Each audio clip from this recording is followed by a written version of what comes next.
Hello, my dear. I am Arya Touch. I want to tell an important subject.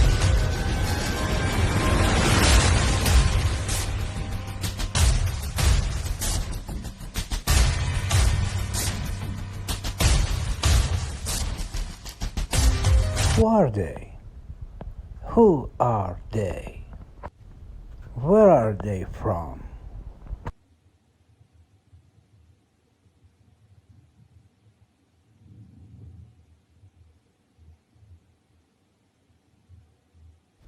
I don't need to show off.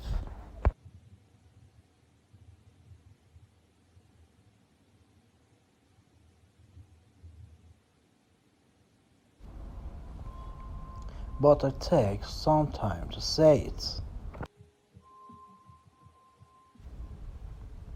Many images are fake, but they are also real pictures. It may be hard for you to believe. They are very close to us. Very close. Very, very close. Parking lot, and it's a perfect circle with the lights around it in the parking lot. This isn't fake video. You can see my kids. It's the strangest thing I've ever seen. There's no reflection, there's no anything, it's just coming down. That is the weirdest thing I've ever seen. What? It's not moving, it's just sitting perfectly still, right above the clouds. It's the weirdest thing. I don't know. Reason? Say hi, Leah, so people know it's real. Hi. Hi. No me hi. No me hi. It's not a reflection from a light or anything. Hi. Hey, no me hi.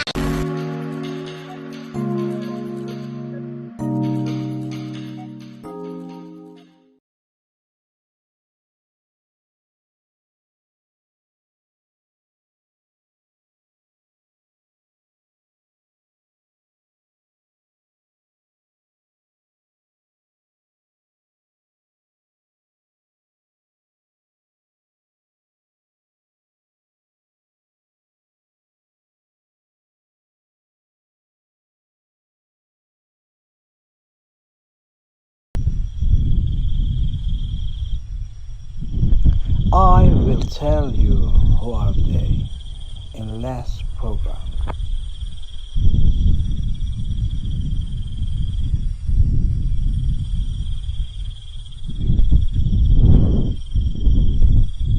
I asked them to tell me about who was flying these things.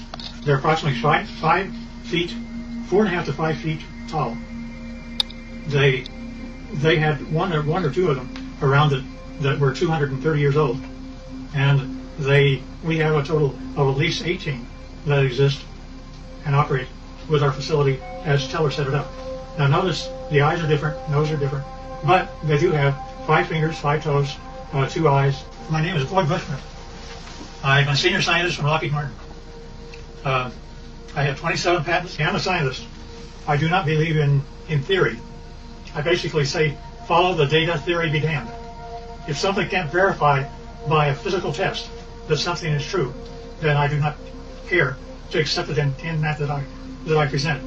Therefore, everything we present here will be data that comes directly from them through me to you. I do have a top secret clearance. I choose, however, for their purposes, not to use it because the intelligent ones of me and me actually believe that a great deal of information should be lifted up from those dark recesses of Area 51 and moved over so people can see it. Rather strangely enough, I asked him how they communicate. He says, well, it's like this, Boyd. You all of a sudden have a question in your mind. You walk into a room with one of them, and all of a sudden you find yourself giving the answer to your question in your own voice. They're able to use your own voice by telepathy to talk to you. The problem I have is that Area 51 is working with both the Russians and Chinese right now, and trying to make UFOs. They have there's been a total of 39 United States citizens that have lost their lives trying to reverse engineer UFOs. And the last one I heard of was a year and a half ago, where we lost 19 lives in one test. They actually wanted to bring various flying craft near the UFO, and the UFO defended itself, and 19 of our people died. They would give me pieces of UFOs, and I would come to my laboratories. I had the laboratories of Lockheed and every place else, so I would do that. But I would get pieces of UFOs. For example, I have 3 little pieces of UFOs down underneath the thing that looks like a quartz crystal. Notice that that is my hand, and it is giving weight. It says that it weighs 100 grams. Now, without those 3 items, when I take the UFO material away, notice that the 3 UFO items are gone. But also notice that the weight of the crystal is now 650 grams. The implication here is that if I were to take the pieces of UFO and put them underneath an average man's scale, he would weigh 45 pounds. Basically, they're working in anti-gravity, and therefore our effort is anti-gravity. Now, not only that, but we take these same pieces of items, and I go to a standard voltmeter, and notice that in my voltmeter, I am getting a total voltage of 249 volts out of one piece of UFO. Not only that, but the team took a piece of UFO and connected it up like this, and was able to have a complete laboratory operate for 6 months with heavy equipment.